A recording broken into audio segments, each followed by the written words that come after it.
Hello. Okay, we're on to our next video. This is video number 4. We're going to discuss switchwords. Switchwords were created in the 1960s by James Mangan, and they are a subject that gets me very excited.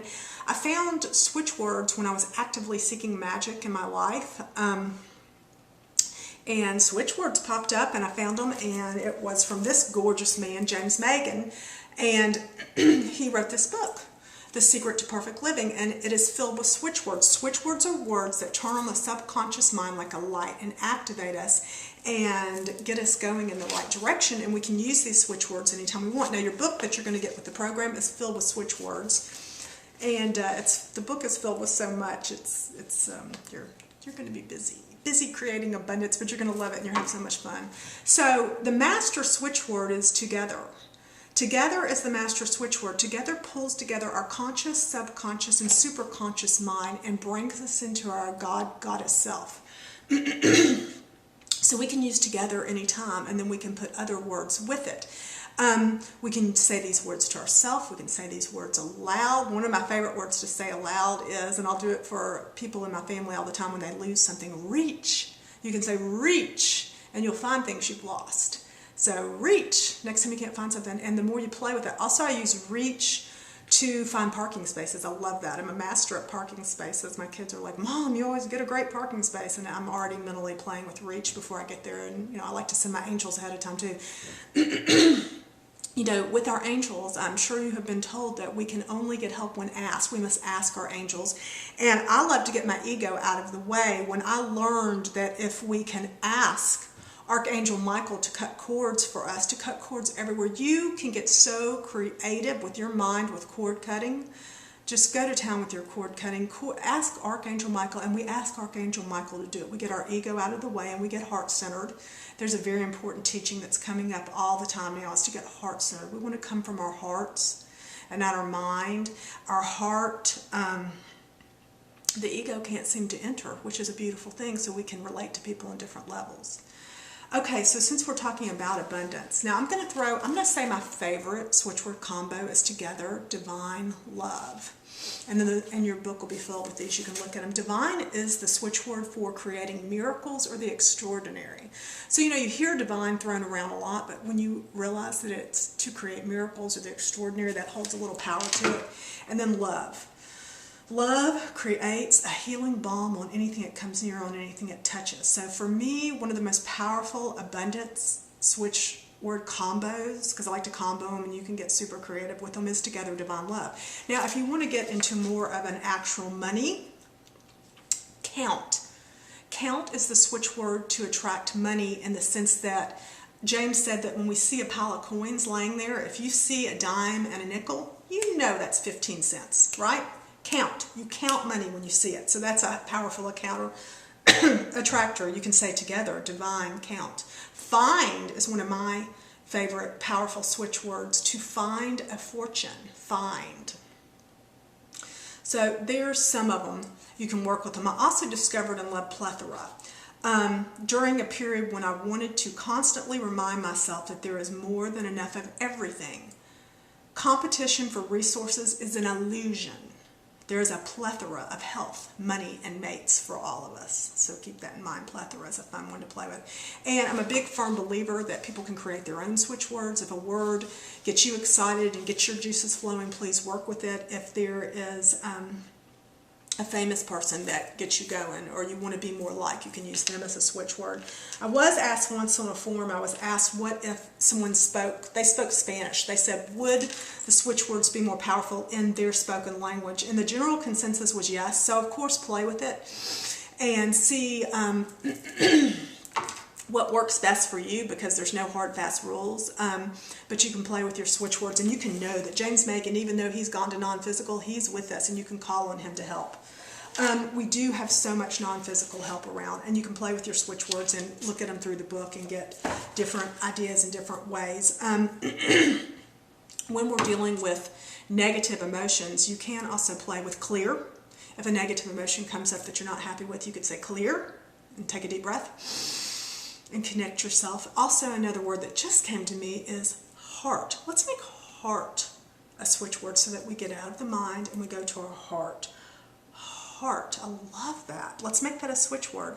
We could say divine heart, divine mind heart, reach heart. Let's play with heart because we really want to get heart-centered and heart thinking.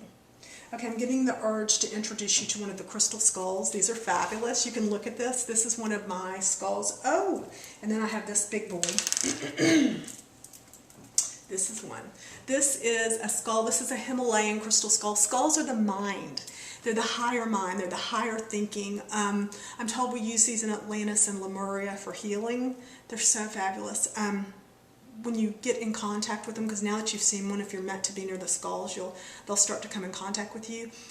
They will guide you and they will help you. If you ask universal forces for a skull to help you with your abundance, one will be sent to you. Mine have names. I just can't say enough great things about the skull, so please check into your skulls. Okay, I wanted to talk to you about dragons. Dragons are so powerful and so amazing. And I have a new Ascension book. Ooh, I'm gonna grab it real fast. Is this it? Yes. Oh, yes, yes, yes, yes. And I just started reading this Ascension guide.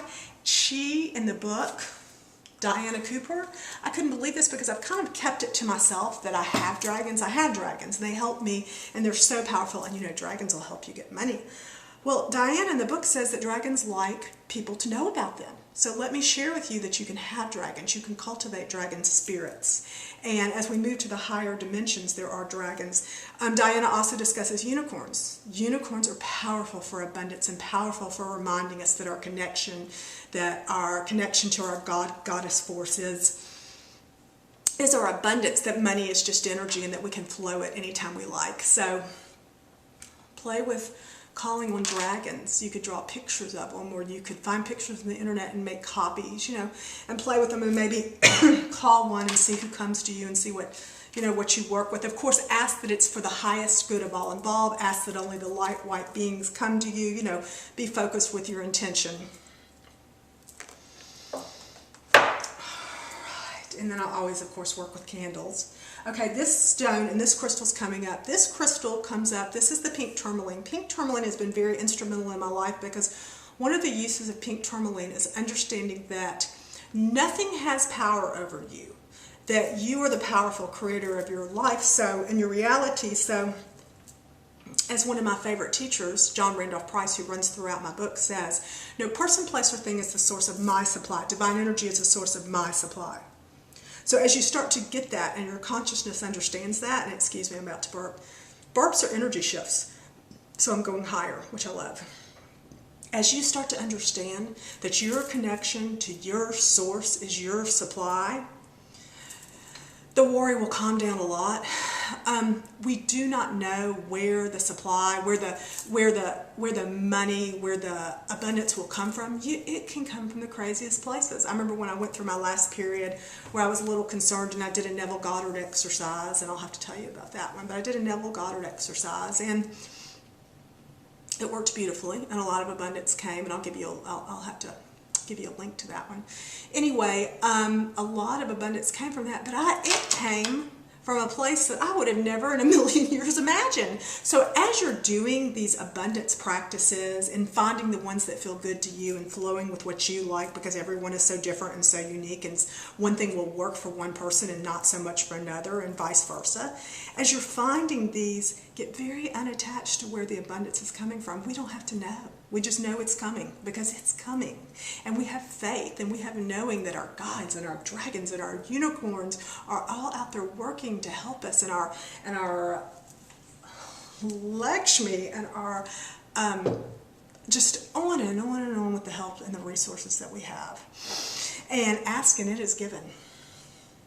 All right, so I know you're going to enjoy and play with your switchwords. They're all throughout your book, and you can play with them. And you can Google James Mangan and do a little study on the side. There's just so much information on him.